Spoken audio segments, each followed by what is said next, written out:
I have a problem, and this is my problem. My problem is like I love a bunch of different topics. I love a bunch of different things. And when I started this show, it was during the election time. Obviously, the election was the thing to talk about. Like that's all there was. It was you talk about the election, and that's what everyone was thinking about. So it was easy to make content on that. But as we've gone through, like guys, by the way, I'm not a political expert. I'm a local business owner that's 30 years old, about to be 31 soon, that has thoughts on different things, opinions, worldviews, biblical worldviews based on my beliefs that I enjoy sharing. And if people resonate with that or it's a debate that can happen, I'm more than happy to do that. But that's not the only thing that I want to accomplish on this show. So today's show is going to be a little bit unique. I'm going to be trying a couple new segments, things that might be a little bit different than the past 4 shows, but I'm really excited to have you guys along the journey for it. So in this show, we're going to try to have a couple different segments. Every single week, we're going to have like a what's going on in the world segment, what's new segment, what are some of the things that would be either good to know or just interesting tidbits. And so that's going to be more of our political segment, our current events segment, if you will. And then we're also going to have potentially a segment highlighting a guest that I've recently had on the podcast. We're going to have segments highlighting different trips that I've taken, events, new things going on, new sponsorship deals, all that kind of stuff. You're going to get the whole behind the scenes look on Here's the Dill. We're going to talk about podcasting. We're going to be talking about so many different awesome things that if you want like a variety show, a show that has tons of different topics and crazy ideas and potentially and obviously like helpful things as well, it's going to be Here's the Dill.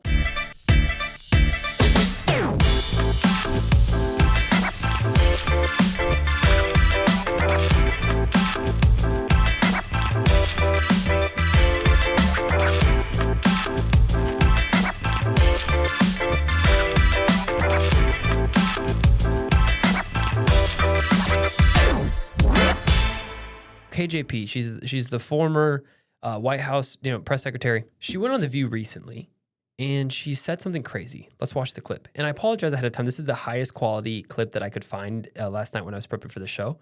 So I apologize ahead of time that it's not necessarily the best. The Democratic Party needs to actually answer those questions that I put forth.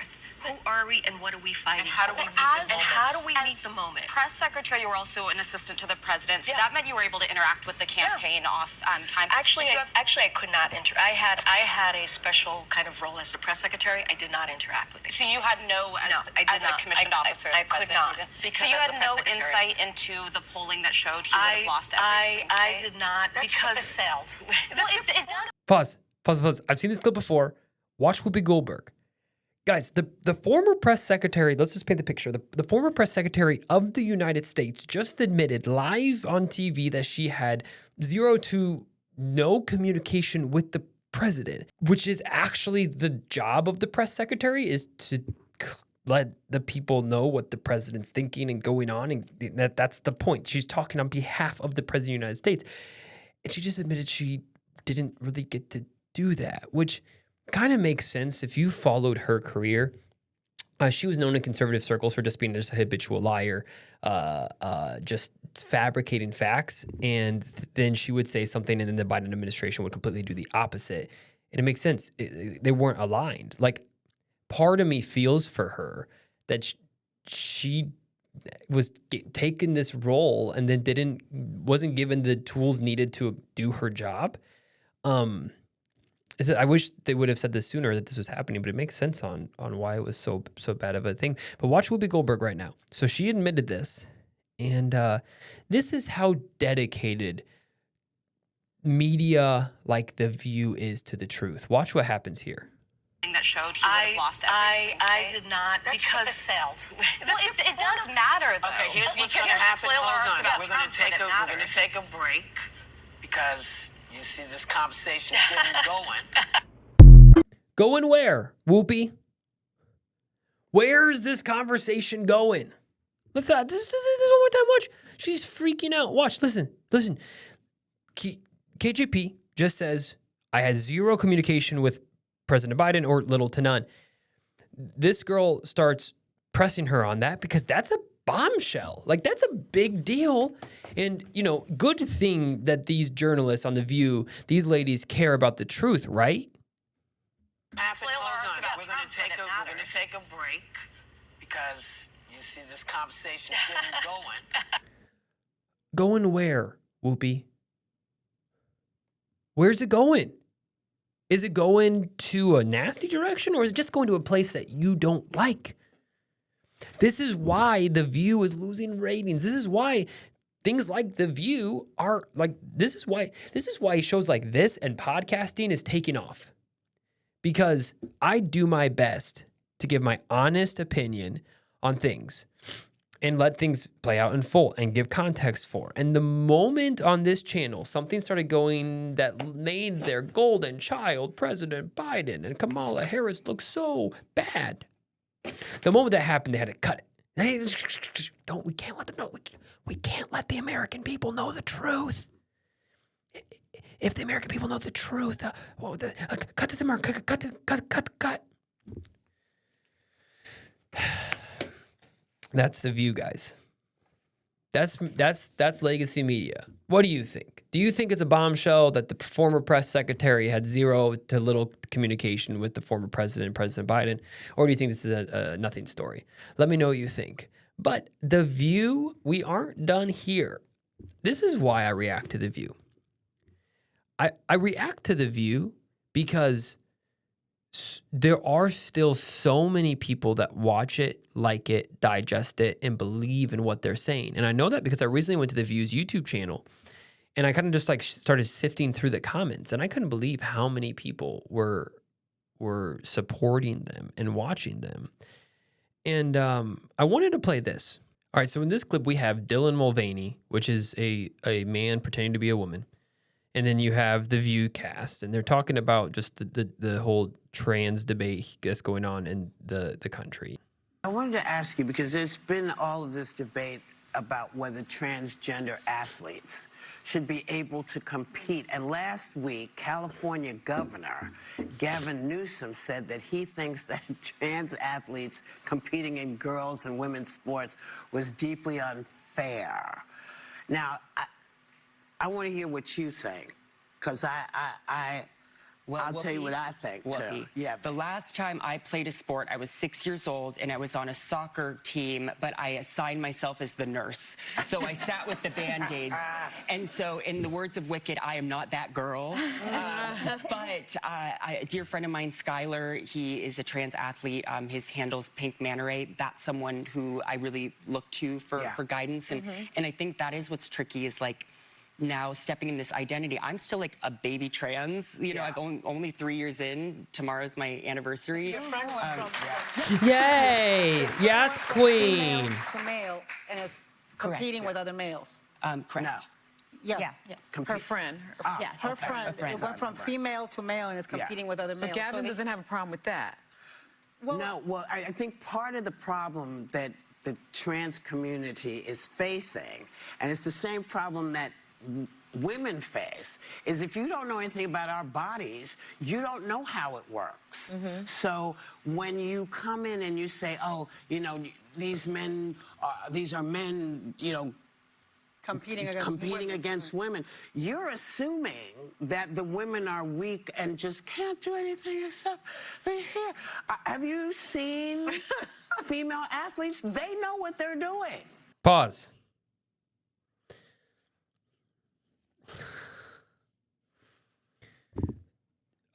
A big problem right now in the States is this. This mindset is just wrong. If you're not one of us, you can't tell us how to feel. And, oh, every woman is just so small. Guys, I can, fine, Whoopi, let's do this. Top MMA boxer versus top female boxer, or top MMA fighter, male, versus top MMA women fighter. Two people at the top of their game. What's going to happen? 100 times out of 100 times. What's going to happen is that woman is walking out on a stretcher every single time. Now, that's not me being demeaning towards women. That's just me being factual. Anatomy, men are stronger than women. Now, Is there like strong women that are Olympic athletes that are stronger than me? Absolutely. It's not a comparison against me versus, like Ronda Rousey would kill me, right? Like if I had to fight Ronda Rousey, I'm dead. 10 times out of 10, I'm dead. But if Ronda Rousey had to fight the top fighter in MMA, she's dead. That's how it works. That's how God created us. God created men to be strong in ways that women are not, and God created women to be strong in ways that men are not. And so to keep believing this lie that men look at women like, oh, they're so that's not true. We just aren't dumb.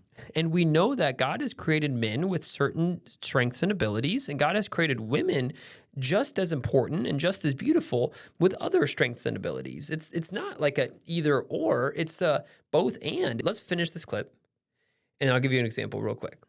Oh, these are men, competing against women. You're assuming that the women are weak and just can't do anything except be here. Have you seen female athletes? They know what they're doing.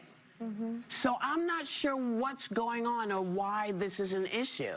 The same for me as when people say, oh, I don't know how I feel about you. You do. God doesn't make mistakes. No. And the challenge is not to the trans people, it's to the people who are not trans. That's what God is looking to see, how you treat people. Yeah. That's what is happening. So I was just curious as to what I liked your answer. Thank you. I liked your answer. This was what she basically said in a nutshell. If you didn't understand or quite grasp what she was trying to say with the whole God doesn't make mistakes things. As a believer, I would say, and this is what I believe, that God doesn't make mistakes. There are two genders, male, female. God, when he created those genders and put you in that gender, God didn't make a mistake when he did that. God has a plan for you with the gender he gave you. And to change that, you are insinuating that then God makes mistakes. So you might not believe in God. You might be an atheist. You might be agnostic. You might say, well, evolution got me here. That's not what she's saying. She's trying to spin Christianity. Whoopi Goldberg is trying to spin the Bible. She's literally doing what the devil did with Eve when he came to Eve in the garden. And the devil in the form of a serpent came to Eve and he said, did God really say that you couldn't eat of the tree? And he spun the narrative to get Eve to perform the first sin. He manipulated God's words. And that's exactly what Whoopi Goldberg is doing in here. She's trying to manipulate the Christian worldview that says, actually, it's not God making a mistake when he's making trans people. It's actually the people that aren't for trans people. God's watching their reactions because God knew when he created this person, God created them trans. That's what Whoopi's saying. And if you don't agree with that God created them trans, then you are the one that's wrong. Whereas the Christian worldview and the Bible would say that God doesn't make mistakes. God created male and female. And that if you go against that, you are then saying that God makes mistakes. So Whoopi's spinning this narrative. She's trying to appeal to the Christian crowd, trying to bring God's name and go rub it through the dirt. And it's dangerous because when you hear that, if you're not thinking critically, you might be tempted to be like, maybe she has a point. Maybe God does want this. Now, does God want us to love everyone? Absolutely. But when it comes to this is really dangerous, guys. Like, this is really, really dangerous. And for The View to be on live TV and for her to paint men that we just think women are not strong and they don't know what they're doing and that's why men should compete in women's sports. Like, you know how many injuries there are? I want to get Riley Gaines on. She's kind of been really kind of pushing this whole movement. Riley, if you ever see this, would love to have you on the show. But there have been women that have had concussions, big concussions because men was playing in their sports. It is not wrong to say that men, generally speaking, are stronger than women. That's not sexist. That's not misogynist. That's fact. But it's also not wrong to say that women are blessed with so many more abilities than men are in other ways. I'll give you an example. My wife, mother of my children, caretaker of my home, also boss real estate agent. God has given my wife, and most women excel in this way more than men, the ability to nurture and care deeply, be empathetic, and raise our family in a way that I could never. If something happens to my wife, my children will never get the care, the nurture, and just the thing that only a mother can do. They'll never get that from me. I could try as hard as I can in my male brain to deliver what my wife delivers to my family, and I can't do it. She's stronger than to me there. She has more patience than me when it comes to our children. She has the ability to be with our 2-year-old all day and still love her. And sure, there's times she's stressed out. Sure, there's times she needs breaks, but like, that's a strength. And I don't have that ability. And it's a beautiful thing. We need to be able to find beauty in our differences, not try to believe in this lie that like we have to be equal in everything. And if we're not, we're misogynistic. I think actually when you focus on the fact that male and female have so many differences, that's a beautiful thing because that's what complements people. That's why God created male and female. When God created Adam, he needed to help me. God didn't give him another male with the same like strengths. God gave him a female, took his rib, gave him a female, a help me. And the female accomplishes and is good at things that the male is not. And it's a perfect union as a result. But if the female is good at all the same things that a male is good at, then why did the male ever need the female? And so we need to have the freedom and the ability to say, you know what, our differences between male and female, that's what makes us together. That's the beautiful thing. And so the view to just consistently be like this and spit the crap they do, it's annoying, but it's so important to take it back to what God's word says in this world that is constantly spinning lies. So what do you guys think about this? Do you think Whoopi's right? Do you think that I'm right? Do you have a different opinion? Let me know in the comments below what you think about the whole men and women's sports, women and men's sports, differences of abilities, if equality means equal in every, action and strength, or if there's other definitions that you have. Let me know in the comments below what you think about this debate. All right.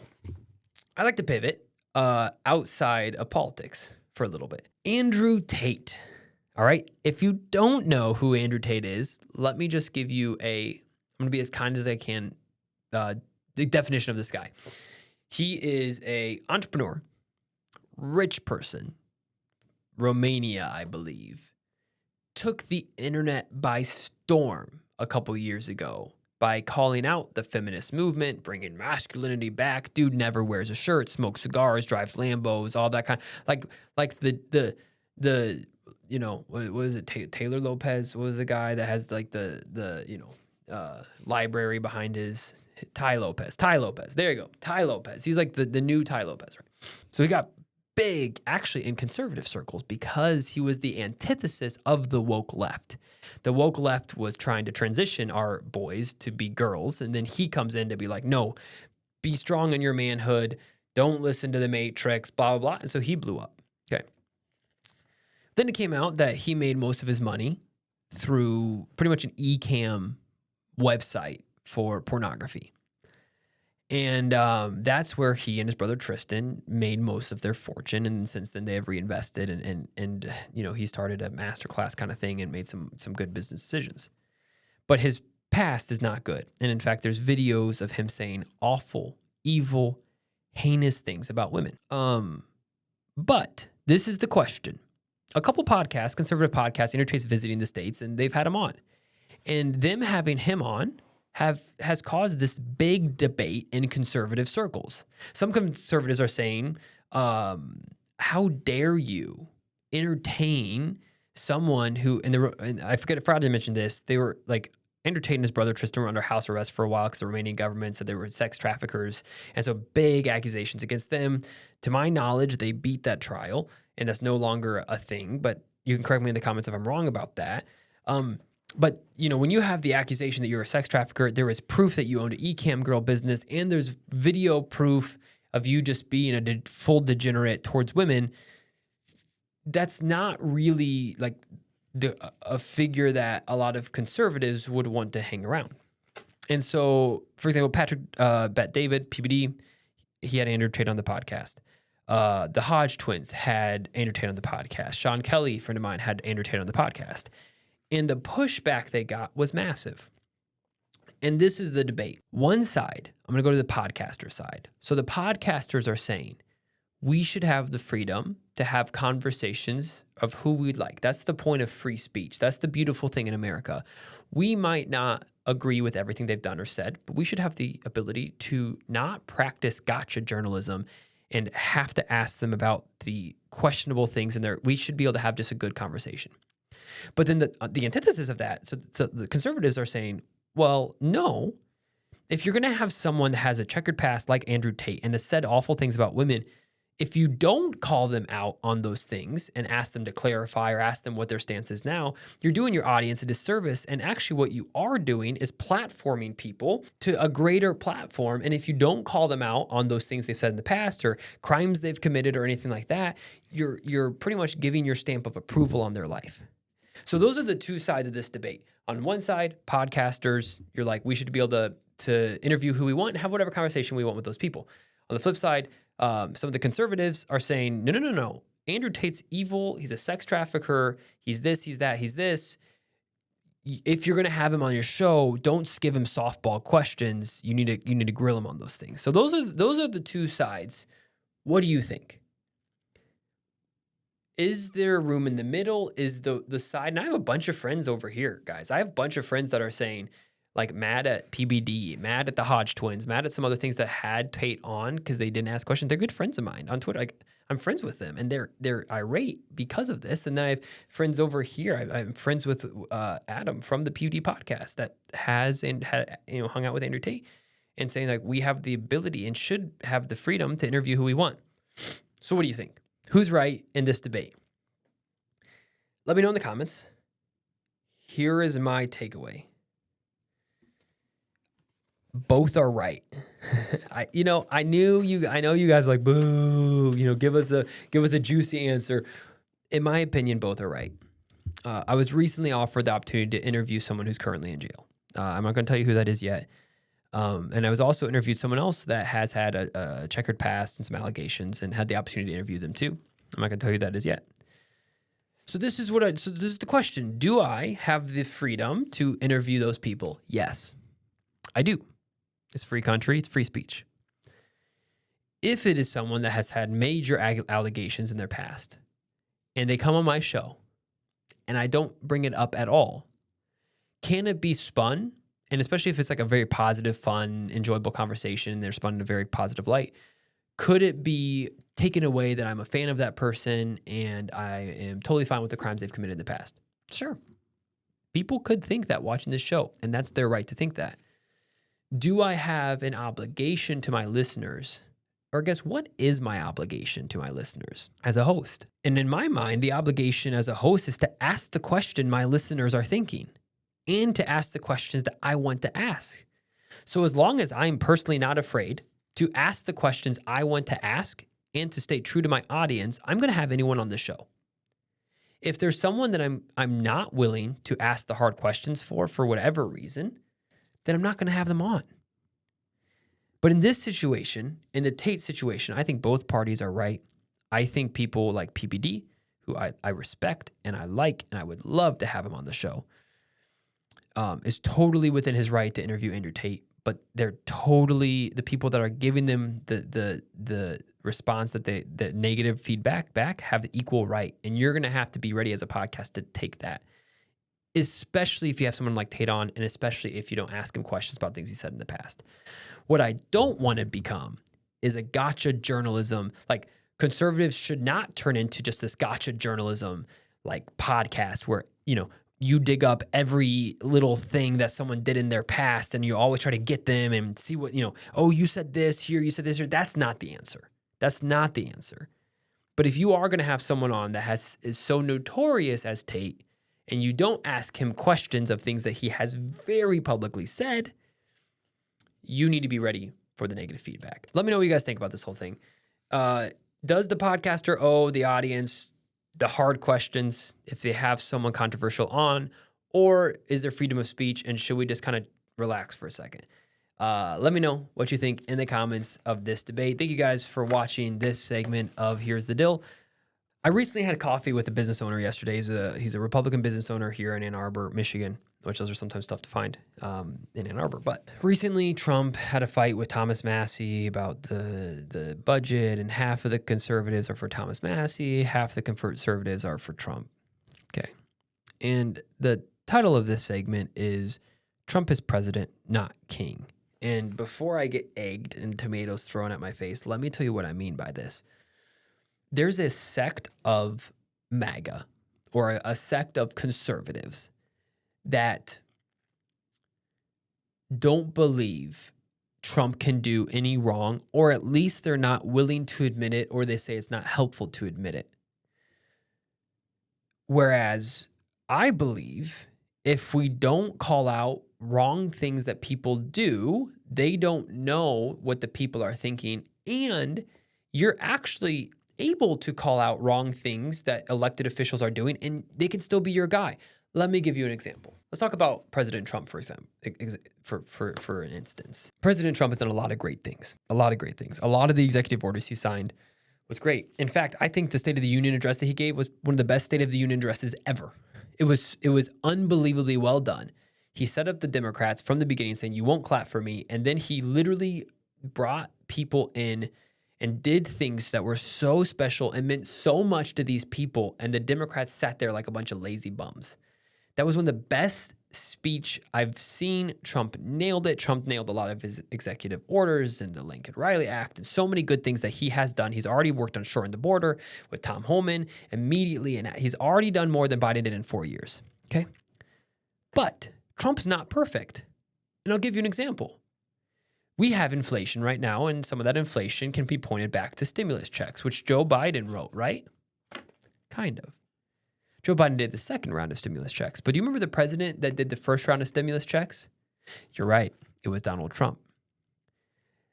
Donald Trump also was the one that was fast-tracking the COVID vaccine.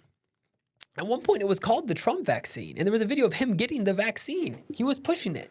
At one point, President Trump was pushing the vaccine, pushing to get it through, getting the vaccine on camera, and he was the one that was round one for stimulus checks, and he was the one that was picking fights with all of the governors that, he didn't like. Now, I'm a big Trump fan. The first 3 years of Trump's presidency, loved it, right? Loved it. But I think Trump made mistakes in COVID, and I called him out on it back then. I didn't have a show then, but I called him out on it. He's still my guy. Guess what? I still voted for Trump. And I still would, and I'm grateful that he became president. And he has done an amazing job so far, but he's not perfect. He's made appointments that I don't agree with. He's done certain things that I think are wrong. And my plea and my encouragement to the Republican Party, to conservatives, is that you should encourage disagreement.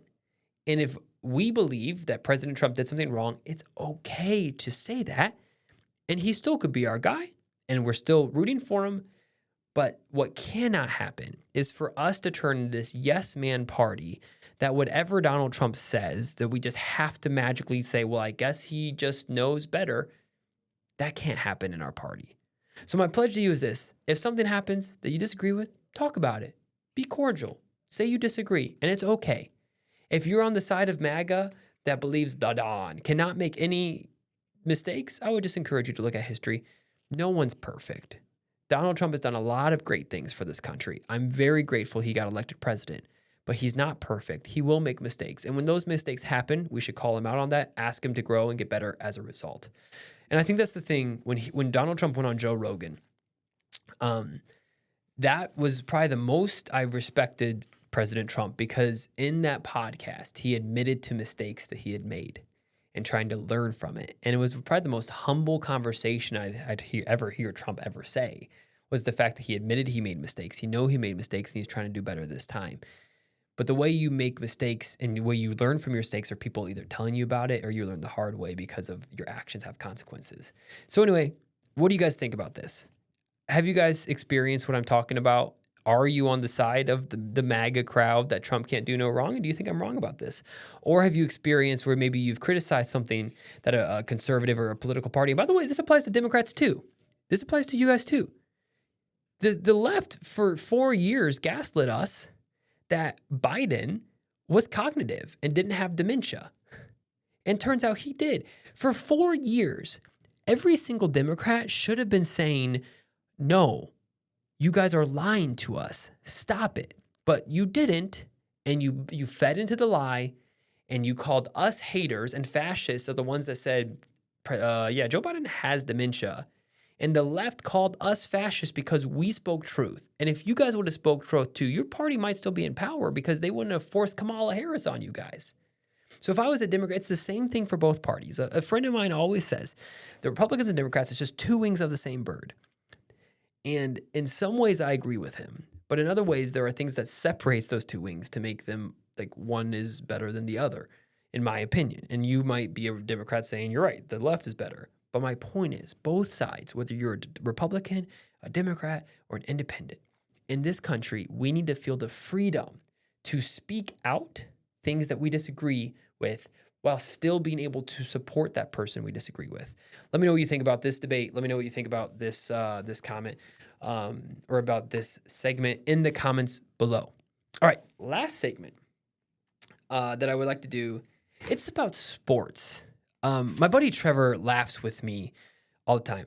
I have like a problem. Let me tell you what my problem is. My problem is that I like a lot of random things and I follow a bunch of random stuff. And I'm a massive sports fan. I'm a way bigger sports fan than I am like in politics, right? I enjoy learning about politics. I enjoy telling you what I'm learning. I enjoy reacting to certain things. But at the end of the day, I'm not a political expert. I can give you what a 30-year-old conservative business entrepreneur thinks about the world through a Christian worldview. You want that? I'm all for it, right? I'll give you initial reactions like I did with The View of things they're saying that I believe are false. I can do that, but I'm not going to break down some policy or anything like that because that's just not my role. I'm not good at that. And so, and here's the deal. I want to kind of like expand our horizons a little bit. I wanted to end by talking about the Dallas Mavericks and the Los Angeles Lakers. But before you click off and you're like, oh, I don't want to hear this, I promise you, this story will blow your mind. And I'm going to give you an example.